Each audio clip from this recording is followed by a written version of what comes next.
Mesdames et messieurs, bonsoir et bienvenue à cette nouvelle édition de Direct. Aujourd'hui, nous allons consacrer notre rencontre au sommet arabo-chinois qui se tient actuellement à Riyad. Le président chinois Xi Jinping est arrivé hier à Riyad, hier mercredi, et aujourd'hui les dirigeants arabes sont arrivés à Riyad où ils doivent tenir une série de concertations autour de plusieurs dossiers de grande importance sur le plan économique, sur le plan politique et sur le plan sécuritaire. Il faut dire que le président Abdel Fattah el-Sisi a rencontré aujourd'hui à Riyad son homologue chinois Xi Jinping et selon le porte-parole de la présidence, l'ambassadeur Bassam Radi, la réunion a porté sur le développement des relations bilatérales à travers un partenariat stratégique et global. Au cours de la rencontre, le chef de l'État a souligné que l'initiative chinoise baptisée la route de la soie et la ceinture convient aux efforts de l'Égypte à développer plusieurs secteurs ainsi que le développement de l'infrastructure. Le président a en outre encouragé les compagnies chinoises à investir en Égypte et a appelé à soutenir le tourisme chinois en Égypte. Notant que le président Assisi est arrivé aujourd'hui en Arabie Saoudite où il doit participer au premier sommet sino- ou arabo-chinois prévu à Riyad. La participation du président à ce sommet intervient dans le cadre de l'importance qu'accorde l'Égypte au développement des relations historiques distinguées entre les pays arabes et la Chine. Donc nous aurons à débattre aujourd'hui avec nos invités tous les volets faisant l'objet de concertation durant ce sommet, tous les dossiers importants concernant les questions régionales et internationales, notamment dans le domaine de l'économie, de l'énergie, dans le domaine du développement, de l'investissement et aussi le secteur de la sécurité et évidemment sans exclure l'environnement. Il faut dire que l'Égypte et la Chine, c'est une longue histoire. L'Égypte et la Chine constituent deux civilisations grandioses et c'est d'abord l'histoire de deux très anciennes civilisations et depuis la guerre froide, un rapprochement inédit né du constat que la bipolarisation de la planète était étrangère au pays, à la trajectoire historique des pays du tiers-monde. Ce rapprochement s'est poursuivi et renforcé au cours des dernières années. Voyons les détails dans ce compte rendu.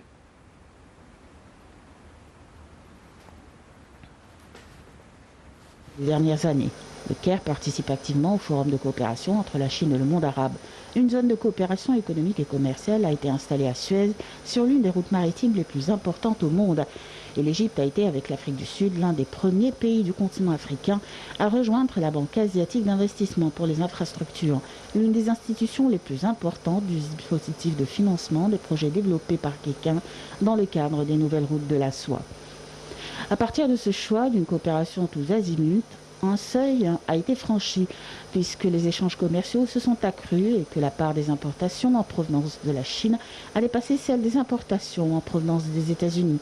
En décembre 2014, un peu plus d'un an avant la visite du président chinois Xi Jinping, les deux pays passaient à la vitesse supérieure en élevant leurs relations au niveau d'un partenariat stratégique global, le plus haut de la hiérarchie du réseau de partenariats établi par la diplomatie chinoise.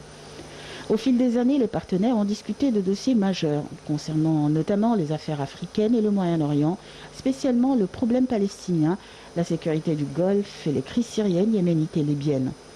La multiplication des investissements chinois précède de plusieurs années le projet des nouvelles routes de la soie promu par Pékin. Au-delà même de l'Égypte, l'ensemble de la région accueille progressivement des installations chinoises soutenues par les géants étatiques dans les domaines les plus divers. Gestion et participation dans des ports, industrie automobile, textile, transport, traitement de l'eau, de minerais, concessions pétrolières. En 2010, le Forum économique et commercial sino-arabe voit le jour dans la province du Ningxia qui abrite une importante communauté, des Han, convertis à l'islam. L'Égypte joue un rôle majeur dans la promotion de ce forum, porteur de son point de vue de considérables opportunités commerciales. La Chine voit également dans le marché égyptien une main-d'œuvre attractive pour ses entreprises, ainsi qu'une plateforme pour atteindre d'autres marchés, Europe, Afrique, avec un atout stratégique majeur, le canal de Suez. C'est dans ce contexte que les deux pays optent pour un partenariat stratégique global. Le Caire et Pékin s'engagent à coopérer dans tous les domaines pouvant relever des relations bilatérales, et cela sur le long terme. Depuis plusieurs années, le commerce bilatéral a continué de croître et de se diversifier. Que la question bilatérale porte sur le domaine culturel et académique ou sur les technologies et les récentes livraisons de matériel médical, le Caire voit en la Chine un partenaire politique très important. Cette coopération sino-égyptienne s'est concrétisée par l'organisation de manœuvres navales communes au large d'Alexandrie et la signature d'importants contrats d'armement entre le Caire et Pékin. Au sein du monde arabe, le Caire demeurera longtemps l'interlocuteur privilégié des autorités chinoises. L'intérêt des deux parties réside dans l'affirmation d'un monde multilatéral post-occidental avec, d'un côté, un pôle de puissance majeur et inévitable, la Chine, de l'autre, le leader du monde arabe, l'Égypte.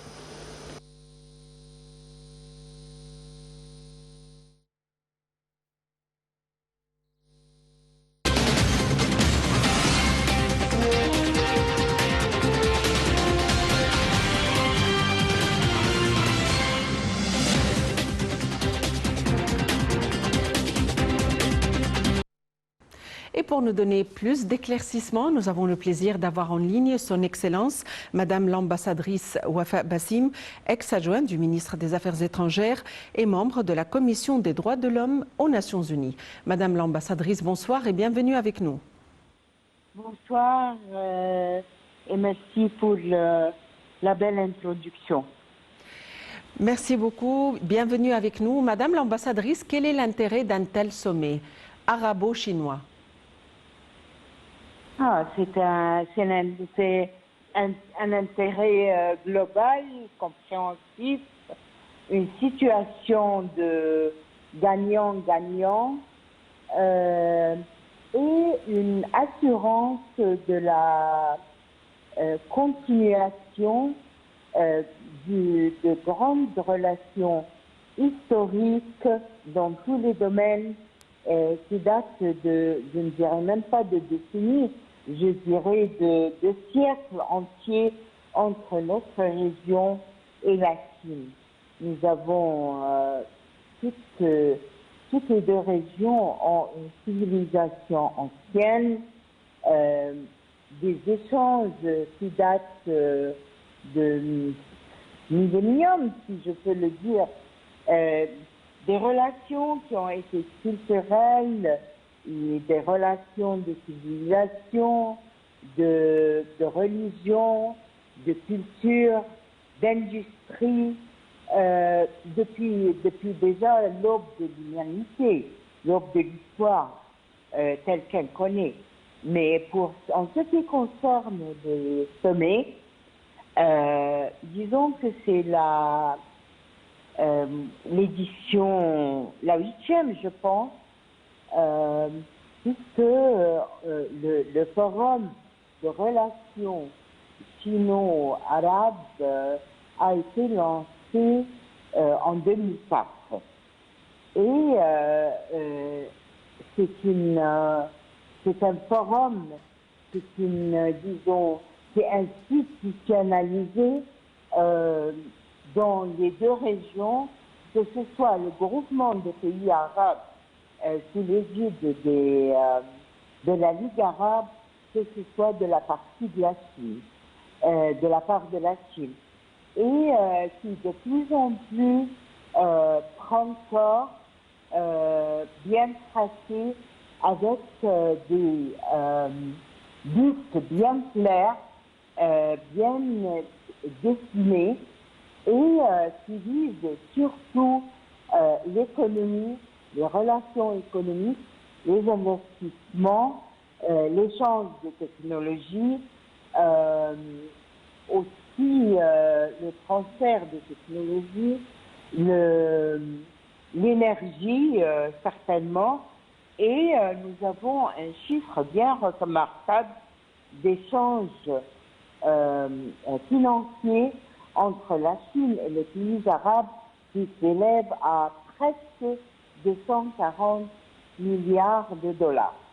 Cette année, c'est les derniers chiffres, où l'énergie certainement prend une priorité bien avancée, mais ce n'est seulement pas l'énergie, mais aussi tous les autres domaines, au point que on appelle la Chine l'usine du monde, dans tous les domaines, et aussi pour le monde arabe. Et les exports-imports entre la Chine et le monde arabe sont très diversifiés. À part l'énergie, il y a toutes sortes d'industries, d'équipements, d'outils, d'instruments de précision. Et nous avons aussi vu une coopération remarquable durant la pandémie qui a passé par des moments très difficiles et où la coopération s'est bien montrée forte, musclée et a bien aidé les deux parties. Madame l'ambassadrice, la Chine est une superpuissance économique. Autrefois, la planète témoignait d'une bipolarisation, mais à l'heure actuelle, il n'y a qu'une superpuissance. À une époque où on parle de superpuissance d'une manière générale comme les États-Unis, d'une superpuissance économique. Dans quelle mesure la présence d'une telle superpuissance aux alentours à travers des relations très étroites est susceptible de renforcer le côté économique et par conséquent sécuritaire de la nation arabe? La Chine, comme vous l'avez bien dit, est une superpuissance économique. Elle occupe la deuxième place sur le plan international après les États-Unis.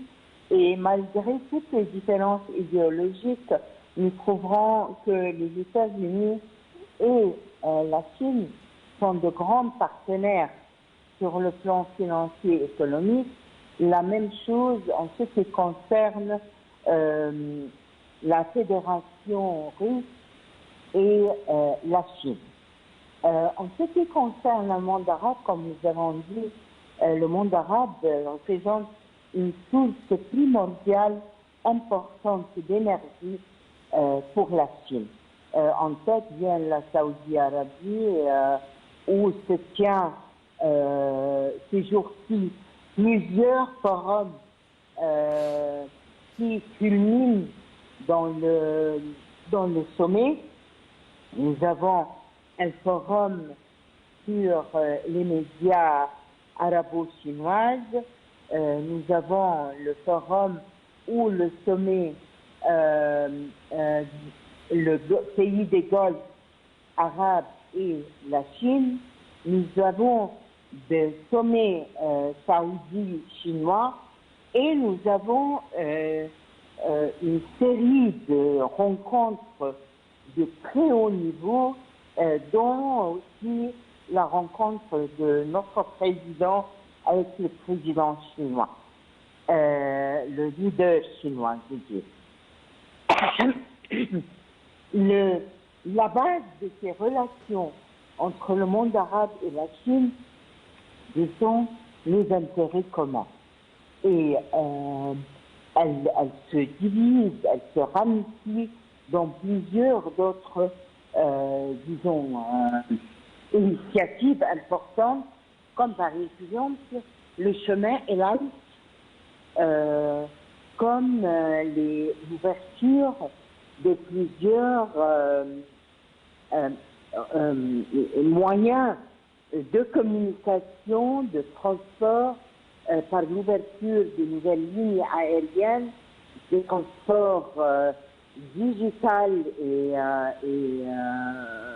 technologique, de la technologie de l'information, de médicaments, de matières premières, de produits pharmaceutiques, mais aussi dans tout autre domaine stratégique et sécuritaire, comme vous l'avez mentionné, puisque la notion de sécurité n'est plus une notion qui se limite à une notion militaire et d'armement. Nous avons la sécurité de l'eau, la sécurité alimentaire, qui est très, très, très importante, vu que le monde arabe est un pays croissant et que aussi la Chine a le plus grand nombre d'habitants dans un pays, dans un seul pays comme la Chine. Donc, nous devons comparer les expériences, voir les initiatives qui nous permettent d'assurer cette sécurité alimentaire et de l'eau. Si vous ajoutez maintenant, comme nous l'avons vu dans le COP 27 qui s'est tenu en Égypte à Sharm el-Sheikh, il y a de grands horizons de coopération pour faire face aux défis de changement climatique, surtout entre la Chine, le monde arabe et l'Égypte. Madame l'ambassadrice Wafa Bassim, ex-adjoint du ministère des Affaires étrangères et membre de la Commission des droits de l'homme aux Nations Unies, je vous remercie infiniment pour votre participation et votre intervention. Il faut dire que l'Égypte, et comme on l'a dit, l'Égypte et la Chine constituent une grande histoire. Une histoire, étant donné que ce sont deux pays ayant une histoire grandiose. Et il faut dire aussi que d'un autre côté, les pays arabes constituent un marché important pour les produits chinois et pour l'exportation et les investissements chinois. Le président chinois Xi Jinping est en visite en Arabie Saoudite, le premier exportateur mondial de brut pour des rencontres avec les dirigeants de la région dominée par les sujets énergétiques en pleine crise liée à la guerre en Ukraine. Demain aura lieu un sommet entre la Chine et 14 pays arabes du Golfe. Voyons les détails. Le président chinois Xi Jinping rencontre ce jeudi les dirigeants d'Arabie Saoudite au deuxième jour d'une visite qui devrait voir la signature de contrats chiffrés en milliards d'euros entre le géant asiatique et la riche monarchie pétrolière du Golfe. Une vingtaine d'accords d'une valeur de plus de 110 milliards de rials saoudiens, soit 27,8 milliards d'euros, devraient être annoncés, a indiqué la chaîne de télévision d'État saoudienne. Ce jeudi, le président chinois a été accueilli par le prince héritier d'Arabie Saoudite, Mohammed bin Salman, au palais royal de Riyad. Xi Jinping est arrivé mercredi après-midi à Riyad, où il participera aussi à un sommet avec les dirigeants des 6 États du Conseil de coopération du Golfe, riche en hydrocarbures, et un autre avec des dirigeants de pays arabes. Pékin étant le premier importateur de pétrole brut saoudien, l'énergie devrait figurer en tête du menu des discussions entre la Chine, deuxième économie mondiale et le plus important exportateur d'or noir. Mais le prince Mohammed voit aussi la Chine comme un partenaire potentiel dans le cadre de son ambitieux programme de réforme visant à réduire la dépendance du royaume au pétrole. Les entreprises chinoises pourraient ainsi se voir attribuer des contrats dans les nombreux projets en cours, notamment à Neom, une ville futuriste de 500 milliards de dollars, ayant recours à la reconnaissance faciale et aux technologies de surveillance, dont la Chine s'est fait une spécialité. Les entreprises saoudiennes chinoises ont déjà signé mercredi 34 accords d'investissement dans les domaines de l'hydrogène vert, les technologies de l'information, le cloud computing, le transport et la construction, a rapporté l'agence officielle SPA sans révéler leur montant. Les échanges commerciaux entre les deux pays ont totalisé 304 milliards de rials saoudiens, 76,9 milliards d'euros en 2021 et 103 milliards de rials saoudiens au troisième trimestre de 2022, a ajouté SPA. La visite contribuera à accélérer le rythme de la coopération économique entre les deux pays, a assuré le ministre saoudien de l'investissement, Khaled El-Falih. Xi Jinping doit également s'entretenir avec les autres chefs d'État arabes attendus à Riyad pour le premier sommet sino-arabe. La visite de Xi Jinping, considérée comme la plus grande activité diplomatique entre la Chine et le monde arabe par Pékin, n'a pas manqué de faire réagir les États-Unis, partenaires militaires stratégiques des pays du Golfe. La Maison-Blanche a mis en garde mercredi contre l'influence que la Chine veut gagner dans le monde entier, estimant qu'elle n'est pas de nature à préserver l'ordre international.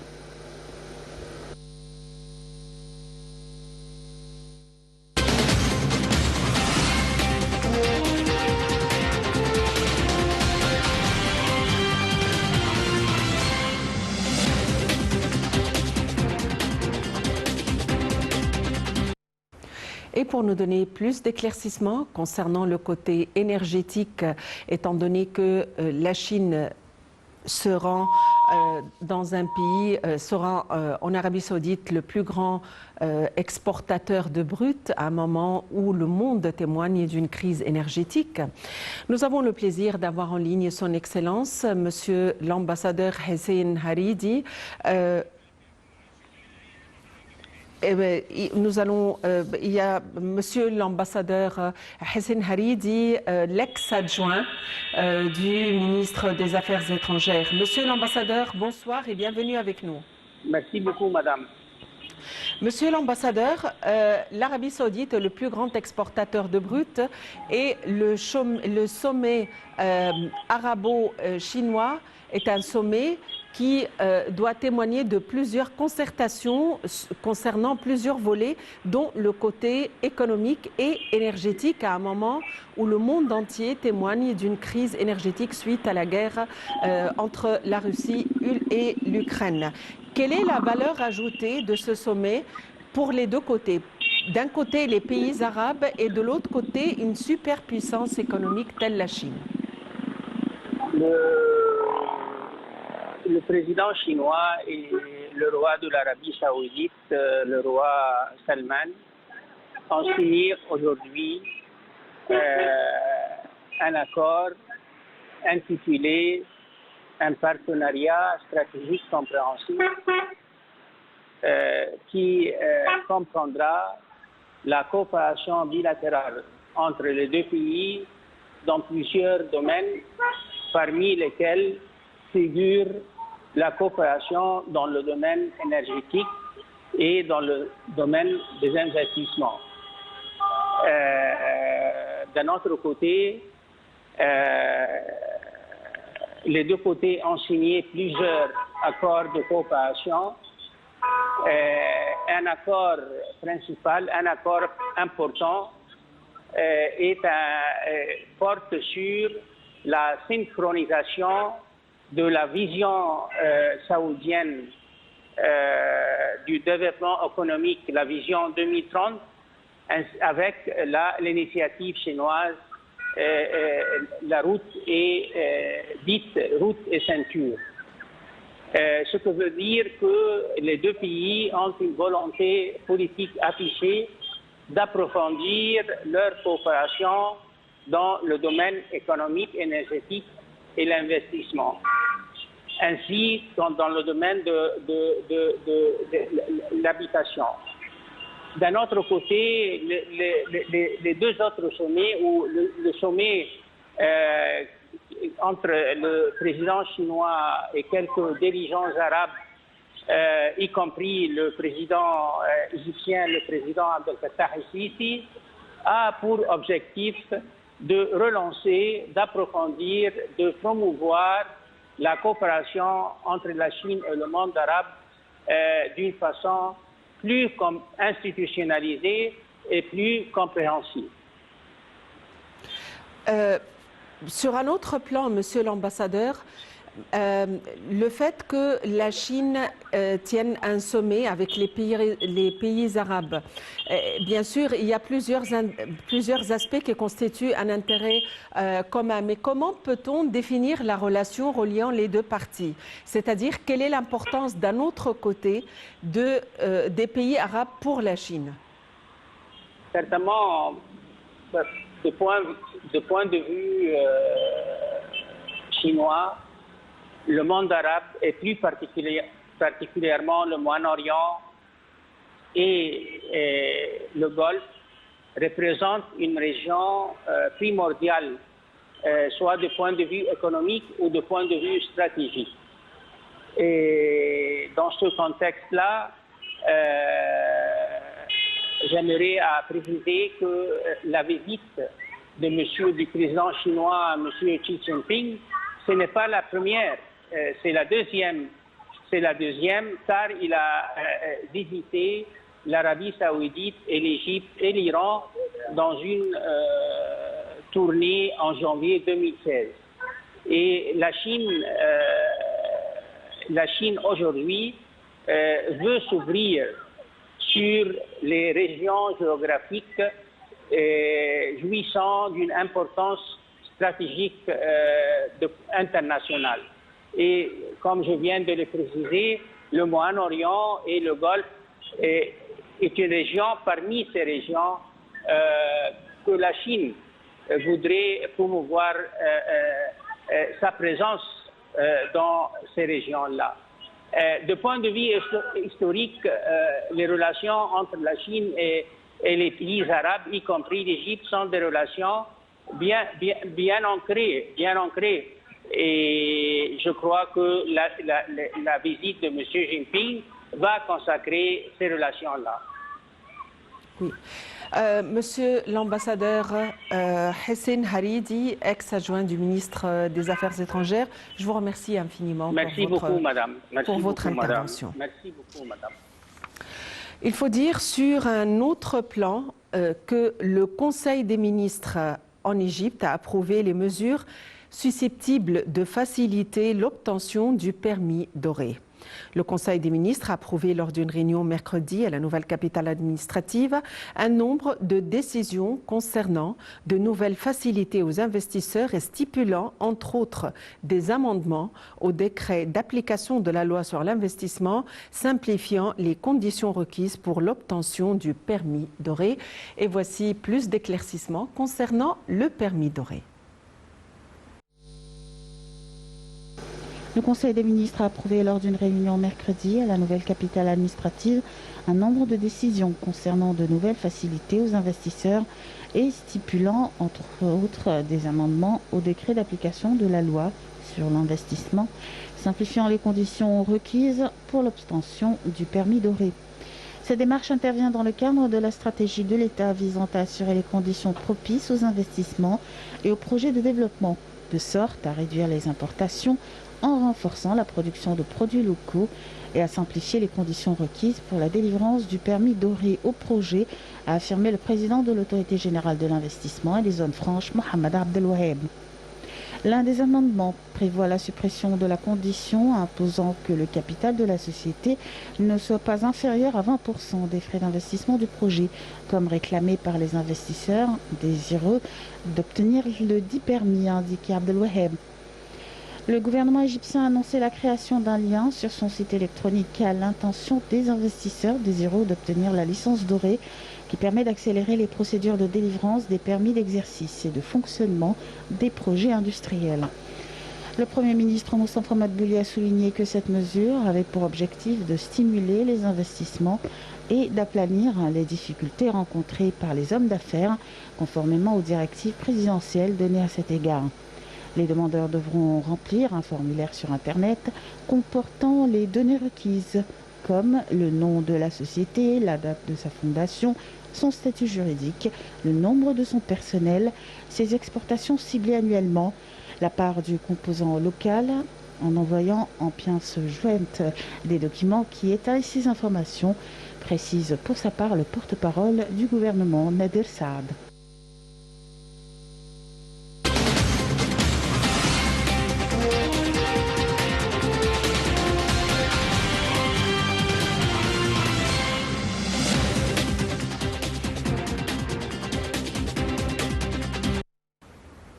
Et pour nous donner davantage d'éclaircissements, nous avons le plaisir d'avoir en ligne docteur Amr Saleh, professeur d'économie. Docteur Amr Saleh, bonsoir et bienvenue avec nous. Et bonsoir, le plaisir est toujours le mien. Bonsoir. Docteur Amr Saleh, le Conseil des ministres vient d'approuver lors d'une réunion à la nouvelle capitale administrative un nombre de décisions concernant de nouvelles facilités aux investisseurs et stipulant entre autres des amendements au décret d'application de la loi sur l'investissement simplifiant les conditions requises pour l'obtention du permis doré. On aimerait avoir plus d'éclaircissements concernant cette déclaration et concernant le permis doré. Oui, vous savez que l'Égypte réalise un taux de croissance important. D'ailleurs, c'était l'un des pays qui avait réalisé après le Covid-19, l'un des pays qui avait réalisé un taux de croissance positif très importante. L'Égypte aussi fut l'un des pays les plus rapides en termes de taux de croissance, mais aussi celui qui en Afrique avait attiré le plus grand nombre de FDI, d'investissements étrangers. Donc l'Égypte, en termes d'investissement, en termes de croissance économique, a eu des résultats exceptionnels. Sauf que vous savez que la crise récente qui intervient avec la guerre de la Russie et de l'Ukraine intervient à un moment difficile, et c'est une double crise, une crise de l'énergie, mais aussi une crise de produits alimentaires qui entraîne aussi une diminution des devises étrangères et un impact sur le canal du Suez, sur le tourisme, et donc un impact très important sur la croissance économique. D'où le rôle de l'État et les efforts de l'État d'attirer et de continuer, je dirais non seulement d'attirer, mais de continuer à attirer le plus grand nombre d'investisseurs. Surtout que beaucoup de pays dans la région, je citerai par exemple Dubaï ou soit la Malaisie ou certains pays africains ou d'autres plateformes internationales ne cessent de développer leur capacité et leur capacité en termes de production pour attirer, et d'infrastructure aussi, pour attirer les investisseurs. Et donc, le gouvernement égyptien a décidé de faire face et de continuer à attirer des investisseurs à travers, comme vous avez bien cité, ce qu'on appelle ce permis d'or qui, en fait, a le mérite, premièrement, de faciliter et de diminuer le temps qui était nécessaire pour l'obtention d'un permis pour travailler pour ce qu'on appelle opening business, pour ouvrir un investissement en Égypte. Et secondo, et ça c'est très important, car le temps ça coûte de l'argent, et diminuer aussi le coût de travail et le coût d'investissement en Égypte. Donc vous n'avez pas besoin d'aller à travers toutes les procédures auparavant et en tant qu'investisseur traiter avec un nombre d'institutions et d'autorités, mais vous avez en sorte cette facilité de travailler uniquement avec une seule autorité, et non seulement avec des autorités et des institutions diverses, ce qui représente une perte de temps pour l'investissement et pour les investisseurs. Car, vous savez, en tant qu'investisseur, vous avez beaucoup de choix. Comme je vous le disais, vous avez l'argent, mais vous avez aussi d'autres plateformes internationales, surtout dans la région. Maintenant, l'Arabie Saoudite, faut voir ce que l'Arabie Saoudite est en train de faire, la Jordanie, les Émirats Arabes Unis. Donc vous avez une compétition sur le plan régional. Et donc il a été très nécessaire avec, comme je vous le disais, avec le taux de croissance et les capacités institutionnelles que l'Égypte a, de faire en sorte qu'on continue à attirer des investisseurs étrangers. Et c'est une question de vie et de mort, attirer des investisseurs et continuer à travailler et continuer à avoir un taux de croissance. C'est une question de vie et de mort, comme je vous dis, car vous avez en Égypte, vous avez près de 1 million de nouveaux entrants sur le marché chaque année. Donc vous avez besoin de créer 1 million d'emplois. Et ça, c'est un chiffre, un nombre important, très important. Et donc, qui représente une grande des difficultés économiques pour le gouvernement égyptien. Actuellement se tient le sommet arabo-chinois à Riyad et évidemment un des aspects importants à débattre c'est l'investissement interarabe et l'investissement arabo-chinois. Dans quelle mesure on pourrait profiter de ces nouvelles mesures pour attirer davantage d'investissements chinois en Égypte? Vous savez, le président Fattah al-Sisi avait souligné la volonté de l'Égypte de développer une coopération stratégique avec la Chine. Et d'ailleurs, vous vous souvenez que le président Fattah al-Sisi avait eu, il y a quelques années, une visite très importante en Chine qui a eu des répercussions et des conséquences importantes sur les investissements chinoises en Égypte. Et donc, depuis cette visite, il y a eu des contacts et des communications et des projets au loin. Et la Chine, d'ailleurs, vous avez parlé de la nouvelle capitale. Vous savez, la Chine est omniprésente dans la nouvelle capitale à travers des constructions énormes et gigantesques. Donc, actuellement, le but est de continuer à stimuler les flux d'investissement chinois, mais aussi un point très important, c'est aussi stimuler le flux de touristes chinois.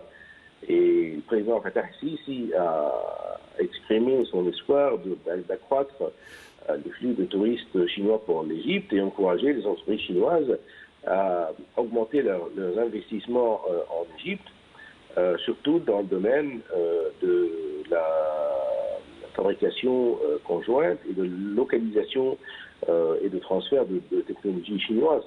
Vous savez que la Chine est l'un des grands investisseurs en termes de technologies. Et donc, il serait très important que la Chine accorde un soutien pour l'économie égyptienne à travers la localisation des entreprises chinoises au Caire. Et je crois qu'il y a des opportunités d'investissement très importantes.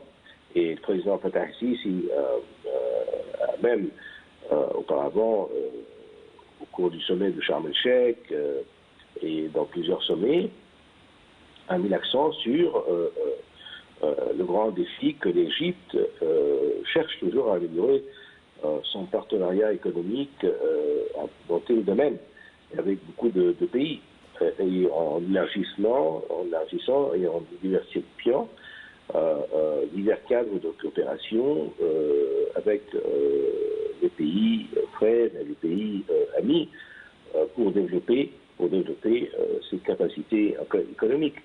Et je crois que l'Égypte, comme vous l'avez dit, présente des opportunités très importantes et très prometteurs pour les investisseurs étrangers et pour les investisseurs investissements chinois, car je crois qu'il existe, à mon avis, de larges perspectives de coopération et d'échanges commercial et économique entre la Chine et l'Égypte. Et vous savez que la Chine aussi est l'un des pays qui, je crois que c'est pas l'un des pays, c'est le pays promoteur, c'est le pays qui a cette initiative chinoise qui est la route de la soie, avec les efforts de développer des coopérations et des relations économiques avec beaucoup de pays en Afrique.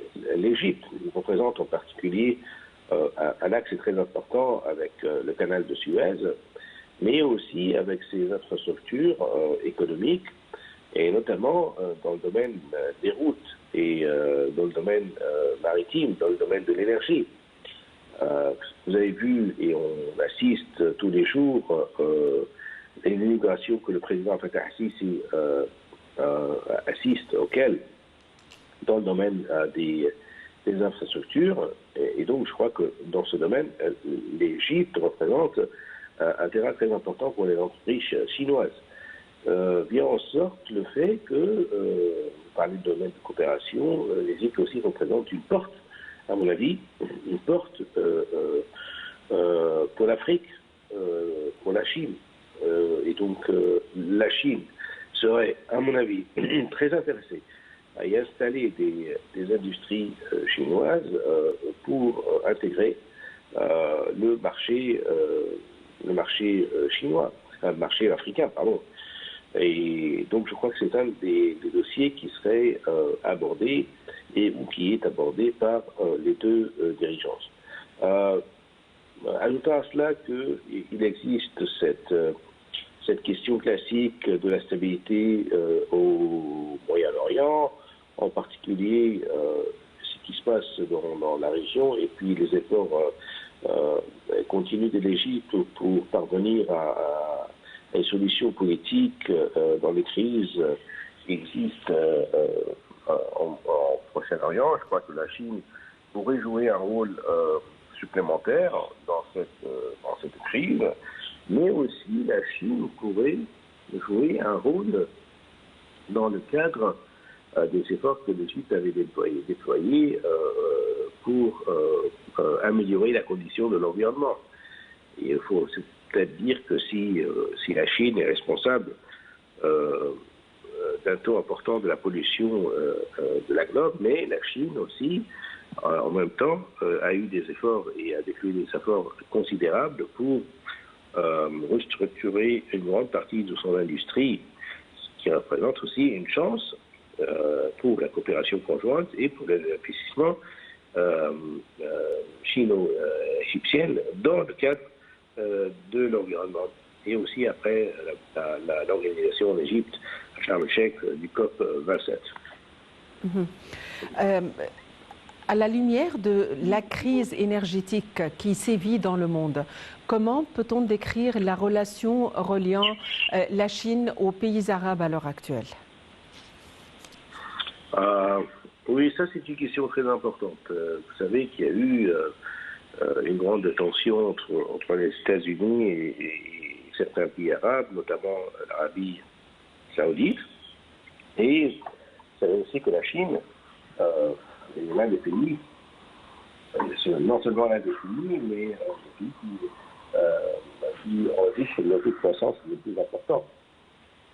Et donc, du point de vue stratégique, il est dans l'intérêt de la Chine, de sécuriser l'acheminement de l'énergie à travers les pays arabes ou des pays arabes qui représentent pour la Chine la source la plus importante de production de l'énergie et du pétrole dans le monde. Et vous savez que les Émirats arabes unis, l'Arabie saoudite et les pays du Golfe avaient signé des accords de coopération avec la Chine. Ce qui a fait que le président chinois, à son arrivée à Riyad, à son arrivée à l'Arabie saoudite, avait déclaré qu'il était très heureux d'arriver en Arabie saoudite après sa dernière visite il y a 6 ans. Et donc, qu'est-ce qui pousse le président chinois, après 6 ans, de revenir encore en Arabie saoudite? C'est aussi la question de l'énergie et la question du pétrole. C'est la question de sécuriser et de faire en sorte que il y ait un acheminement sûr et soutenable de l'énergie des pays du Golfe vers la Chine en vue de ne pas affronter pour la Chine de nouvelles crises de l'énergie. Vous savez que la Chine représente la grande usine du monde. Et donc, pour la grande usine du monde, il est très important de sécuriser, de garantir l'acheminement de l'énergie, surtout le pétrole, tout vers à fait. la Chine. Professeur Amr Saleh, vous êtes professeur d'économie. Merci d'avoir été avec nous aujourd'hui. Nous avons beaucoup de perspectives, nous sommes tous très enthousiastes pour un avenir meilleur compte tenu de la situation actuelle. Espérons évidemment avec toutes ces concertations de parvenir à un meilleur investissement, une meilleure économie, de meilleurs accords et une meilleure vie pour les habitants de la planète, notamment à la lumière d'un meilleur climat et un meilleur environnement. Merci d'avoir été avec nous aujourd'hui. Bonne fin de soirée, bon week-end et à la prochaine.